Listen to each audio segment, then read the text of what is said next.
Hello everyone, আসসালামু আলাইকুম। শুভ বিকেলে আমি চলে আসলাম ছাদের উপরে। এই যে দেখেন আমার বাগান, ওইদিকে আমার কোচিং হচ্ছে, কিন্তু একটু ব্রেক নিয়েছে। আমি অনেকক্ষণ থেকে পড়াচ্ছি, গলা ব্যথা করছে, তো আমি আমার বাগানে চলে আসলাম।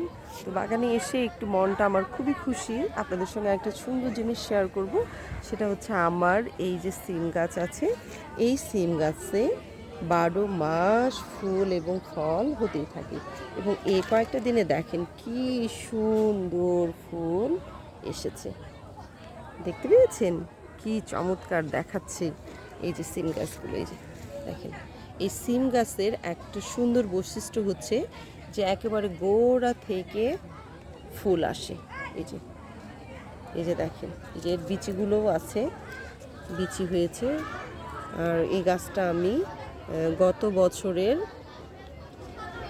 সেপ্টেম্বর মাসে লাগিয়েছিলাম। এই যে দেখেন কি যে সুন্দর ফুল, এই যে ফুল পুরো সিম গাছ একেবারে উপরে চলে গেছে। এই যে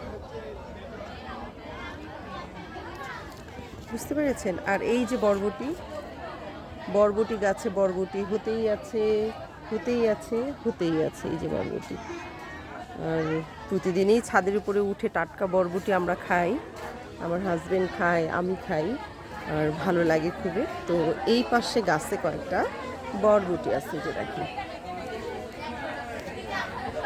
এই যে বরবটি, এই যে বরবটি, এই বরবটিগুলো আমি এখন তুলে নিব।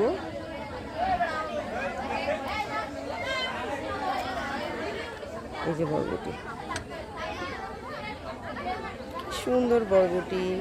চলেন এখন আমরা কয়েকটা নাগা মরিচ দিই।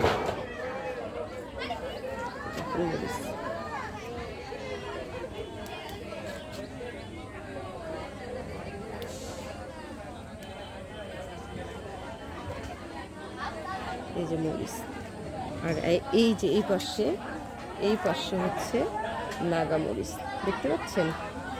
এই যে কি চমৎকার নাগামরিচ, প্রচুর নাগামরিচ হয়েছে গাছে। এই যে প্রচুর প্রচুর নাগামরিচ হয়েছে গাছে। নাগামরিচ সম্পর্কে আর আমি কি বলবো, এটা খেতে ভীষণ ঝাল। ঝাল না মিষ্টি? খুবই ঝাল, বুঝতে পেরেছেন?